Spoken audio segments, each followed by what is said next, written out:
Lumière Kaboulo TV, Lumière Kaboulo TV, Lumière Kaboulo TV. Réflexion avec R9, Fabrice R9, Fabrice. Mobali Madeo, Balingaka, moi c'est l'olanga ninyango, nengo salanga eleki makasi. Kaboulo TV yo, Lumière Kaboulo, réflexion. Réflexion,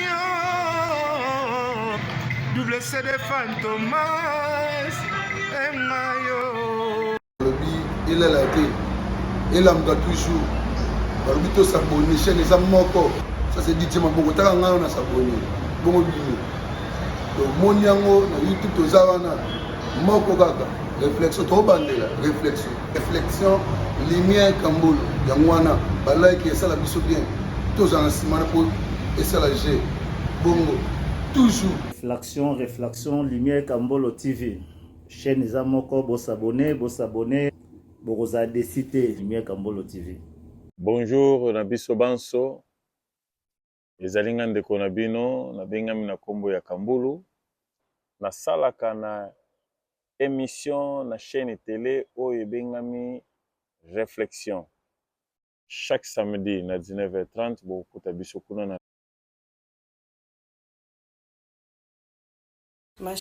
Bonjour, c'est bien moi votre sœur Isabelle en direct de Milouze. Naye, liboso na bino ko répondre na motuna oyo tuna maki. Te bozo mona kaka libanda na zoma tamingite. Mais le collabo mesano toujours.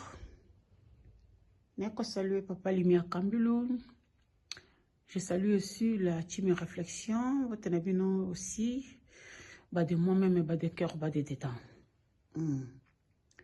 Motuna, papa, abimakana mwana, et mwana wana akomina mukumba. Bandeko, modèle ya kindoki oto soyo kango trop. Modèle ya kindoki o ezali tellement kindoki quoi. Pour n'angani na ozala nanga mulaite. Mwana oya kubota mana papa na mwana akobenga manani ana kombote tellement ana kombote akozala na mokilité. On est à première partie nanga. Deuxième partie na ko koloba boy. Maman, vraie maman. Ko fanda na mobali ndonga ta mobalité. Azape tatate. Azandoki. Mwana